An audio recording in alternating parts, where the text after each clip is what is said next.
And we will go ahead and get started on today's training. If you should have a sheet of paper, like 3 sheets of paper. And I focus on marketing, whether it's real estate investing. You really want to have a good marketing system and budget in place. But the thing I really want to talk about is your marketing pie.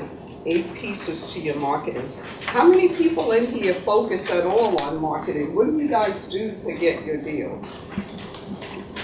Don't feel, we can talk. What do you guys do? Riley, what do you do to get deals?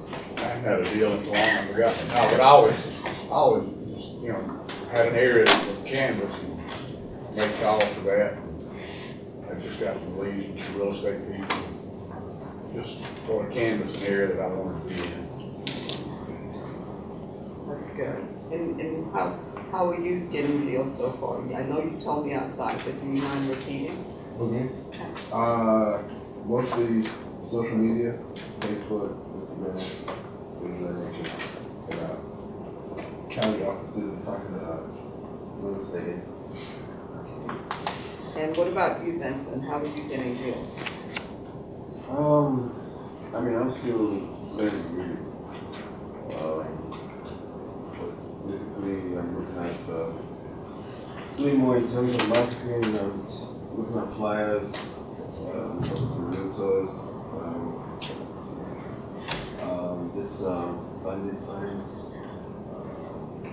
networking, car magnets. That's something I'm also bringing streets, Facebook page, and a number of things. Number of things you're And what about Doug? Do you want to share how you get leads? I don't do a lot of deals now either, but I don't buy rentals hardly anymore. My flips, I try to keep one flip going, and I'm thinking over the last 4 or 5 that I've bought. So word of mouth. Once you're out in a community, people get to know you and they'll call and say, I got a deal here, I got a deal there. Nothing really active on my part. And then I buy my deals off of multiple listing services, MLS, FMLS. Used to buy HUDs, that's not a source anymore.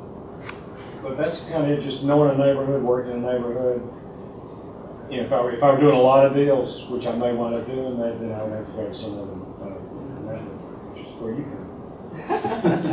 Good answer. How about you? What do you do to get deals? You don't leave it behind. Me, I've only done one. So, How did you find it? Wholesale. That I just emailed a lot of wholesalers what I wanted. But Kurt did something on the deal makers list. Did you see that email? Kurt sent a link about someone who would put what are those called? Bandit signs in abandoned properties. Or the properties with the white signs on the windows, because that's, that at least for 1 year, someone's not going to come in after they've winterized the house. So if you put a sign in their yard, you've got a sign there for a year. I've put the bandit signs out before, but they get taken away every other weekend. So. Yeah, I used to do that too when they get taken away. That's like a drag you in the quarter on that. Exactly. Yeah, you have to get them on. Yeah, I think bandit signs are not good anymore. Right, they're not as good as they used to be. You would get a lot of, I used that a lot back in the day, but it doesn't seem to work anymore. And how do you get your deals? Well, I've used this recently. This is something I've started doing, is whenever I give anybody my business card, I tell them to turn it over, and I tell them to write 500 on the back of it. Because this is what I will give them if I buy a house that they tell me about, $500. That's the fee that I will pay them. And so I'm just waiting to see if it's going to work. It is going to work. If you have a good 30-second commercial with it, that's really a great idea. But I make them write, not me. Mm-hmm. And I think, to make them actually write 500 on the back of it, it'll stick in their mind a little bit. And I told them at that point what kind of property I'm looking for. And do you make them write 500 with the dollar sign or just the 5? There you 500 go. with the dollar sign. Yes. Yeah. I think that's a great idea. That's one of the things I teach in marketing. Mm-hmm. is your business card is like wasted space. If you're not putting something behind your card, you're really wasting it. Yeah, put this on the back of the card. Exactly. That's a great idea. And what do you pay the $500 for, just a $30 fee? If we buy the property, then the person that brings me that property and tells me about it, is the one who gets the $500. What are you looking for right now? Just to destroy Wendy's meeting here and we do it No, all? no, no, you guys, this is what it's about. Make $500 today. You're helping out. There you $500. go. But we gotta share, Doug. If you get Okay. $500, we gotta Okay, split it. I look for houses that are 3 bedroom, 2 bath, in good neighborhoods, usually the dog on the block. You looking to rent them? No, I Flip flip 'em? them. Okay. Well, I'll give you $500 if you find me one. I can probably do it. William, what do you do to find property? I do a lot of direct mail. I still do Amazon, they still work for me. Amazon, direct mail, and I do Google AdWords from time to time. But that's what Question, Yeah, Wendy. sure. On the other component of marketing, you're focusing on getting deals. If we want to sell some stuff or rent some stuff, we're gonna have a It's the marketing same strategy thing. for It's that? what marketing is marketing. I used the same marketing strategies when I was a real estate broker. I don't know if you guys heard of a car company a few years ago, Atlanta Dream Cars, Atlanta Cars and Lifestyles. We used to rent Highline cars on Piedmont, use the same techniques, systems there. Real estate investing, same techniques, and in my women's ministry, marketing is the same. The whole idea is to attract people to you, and you don't have to chase them. I like to call it attraction marketing. You really want to, I tell people the first thing you want to do first is to kind of think about what you're trying to accomplish. Like, what is your perfect business? What do you see as the business you want? Most people come in and they just, because it's Georgia, they come in with the idea that they're gonna just look at classes and if they hear wholesaling is working, then they jump to wholesaling, and then somebody comes and says, I'm doing great with flipping, then they jump to flipping, but you're not gonna get anywhere like that. It's really good to think about what you do. The thing is, again, you wanna kinda envision your perfect business and your perfect lifestyle. Everybody's lifestyle is different, so you wanna kind of think about the things that you wanna accomplish in your life and then work the real estate to do that. It'll keep you on course. A lot of people, as I said, they just focus on, I gotta find a house, I gotta find a deal, the dollar amount. But what is your why? Why did you choose this at this time? Why do you think that real estate investing will work for you? And you may not think of that as important, but it's major. It'll keep you from coming to Georgia and just hanging out, which I see some people do. They look at it as a social club, but I look at it as I'm here to get something done, really. And so there's some meetings I'm not gonna go to because I'm not interested in flipping anymore right now. I'm more focused on buying and holding. So I'm gonna go to the landlording and things of that sort. I'm here as a marketing director, so if I go to a class, I'm going because I'm looking to see who I can spotlight in the blog, or, you know, who I can talk to and see how I can help them take their business to the next level. But why are you at Georgia? And I really encourage you to write some answers down, because if you don't take time to think about these things. I met with William yesterday, and a few weeks ago when I spoke to him, I asked him similar questions, and he said, wow, he didn't think about it. You gotta really take time to think about why you're here. Why are you at Georgia? Why are you at Deal Makers? If you're at Deal Makers, do you go to any of the other events that they have here? Does anybody go to any other events? What do you go to? We have a group on the south side, and so we network. That's great. What do you focus on there? The Tri-City area, South Fulton, that area, it's beginning to come alive. It's been pretty dead, but it's beginning to come alive. And so, you know, we talk among ourselves as, is this something you would be interested in? Well, I can't deal with it right now, but maybe somebody else in the group can. And Exactly. eventually, you know, I would really like to get into commercial, but right now I'm residential. Way to go. And if I asked you, would you be open to letting me do a blog post about that? Would you be interested in being the one that does it? I'll talk with you about it, sure. Awesome. Steve, what else do you go to? I've been known to show up at the creative financing, do a lot of the super Saturdays because I believe in learning. I've been to the in-town rehabbers only twice, but I really enjoy that. I try to do that more often. And I see you at the general meeting. Oh, yeah. Sure. But, you know, as you know, I haven't bought it. I think it's either 2009 or 2011, and I last bought a 4-condo package. I'm not an active rehabber. I do private money lending. And so I maintain contacts for that, and that's a little bit of social I get out of this as well. But you know, I like to keep the mind active, and I'm writing a book, which I do want to talk to you about marketing. Awesome. Yes. It's about 2/3 the book on retirement planning.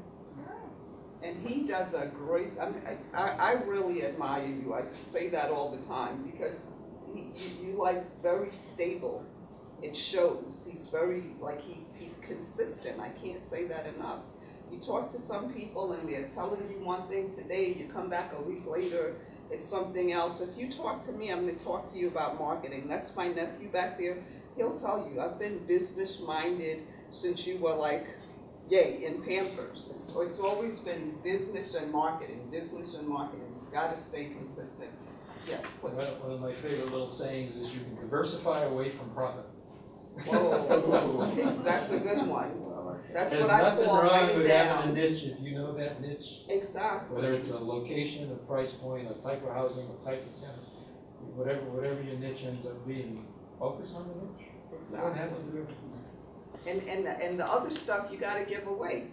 You don't want to do everything. Otherwise, you have a job. And you're never going to get financially free having a job. If your goal is to get financially free, you definitely want to focus on systems. And the reason I say your why is very important is because you are going to use it in your marketing plan. Your marketing plan has to tell people who you are and how you can help them and why you choose to help them. So have you thought about your perfect client, your perfect customer, your perfect real estate situation? If you could, what would that be? Like, what would be a perfect real estate transaction for you? What part would you play in it? Right now, well, since I'm just going into wholesaling, I want to look at distressed sellers a little bit, other sellers. So somebody going through a financial situation, and they need to get rid of the property really fast. That's my ideal situation. What I'm playing is finding the property, and then somebody gets the right buyer. Okay, so yeah, like what is you, like when you're looking at your perfect real estate situation, the best way to consider that is to look at how you'd be a solution. How are you the solution? Have you guys figured out the exit strategy, or like what part do you want to be in that deal to be seen as the solution? For me, again, as a business transformation coach, I look for people who are looking to bring more money into their business. I help them to put systems and teams in place so they can only do the thing that they want to do and not figure they have to do everything. If somebody tells me they're doing everything, I know they're not making their money very well. They're not, because it's stressful when you're trying to do everything. You have to just focus, like Steve just said, on the things that you like to do, and everything else you got to give it away. But you've got to know who you want to help, why you want to help them, and how you want to help them, and not focus just on the dollar sign. Like if your only thought is, I got to make $10,000, so I got to find somebody who's going to, let me flip a house and I'm going to get $10,000. That's the wrong approach. If you look at it like, who do you like to help? Anything, I could talk about business 24/7. Around my house, I say systems all the time because I love talking about putting systems in place. Even my grandson teaches me about systems. You want to get to that point where people know exactly what you do and why you do it. So again, going back to your why, what is your perfect lifestyle? And what is it your perfect business would look like? And then you want to integrate the two. Some people look at it like, I'm going to keep my business over here and I'm going to work 9 to 5. If you do it that way, something suffers, and it's usually your family life.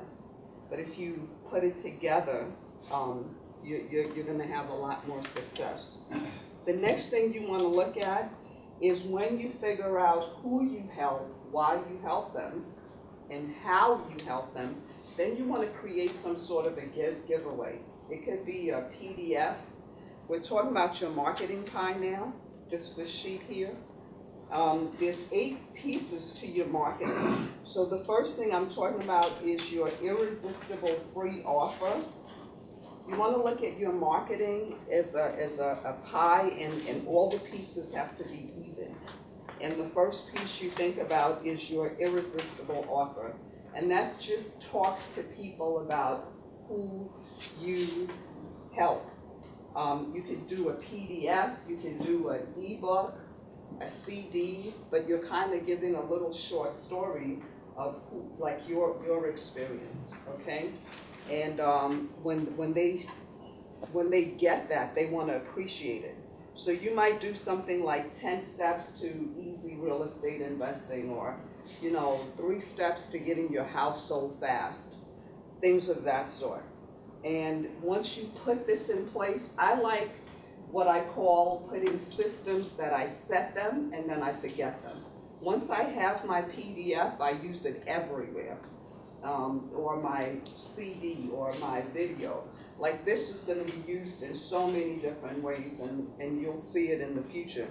And then the next thing you want to look at is your networking. The second piece of your pie is your networking. What groups do you belong to? I know you belong to Georgia. Do you belong to the Chamber of Commerce? Do you belong to any other networking associations?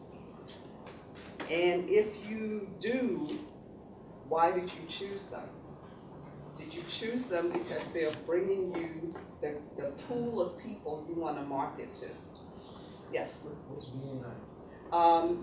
It's a business networking group. They're usually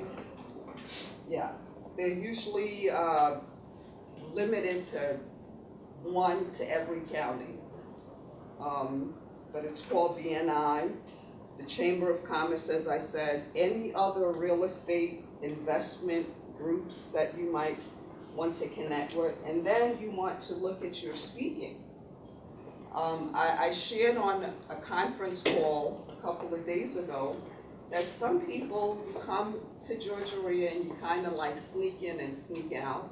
You don't really talk to people, and you want to do that. You want to speak so people get to know you. If you had the opportunity to speak at Deal Makers, would you take it? That's a great way to get your name out there. When you come to Deal Makers, do you raise your hand and say anything? Very important that you do that. If you get on the conference calls, do you speak on the conference call? I'll tell people, just say your name and where you're calling from, just so people get familiar with you. A few months ago, nobody knew me at Georgia, but now I'm all over the place because I got here, I became very vocal. I let people know what I could help with, what I'm interested in helping with. That's how you build your business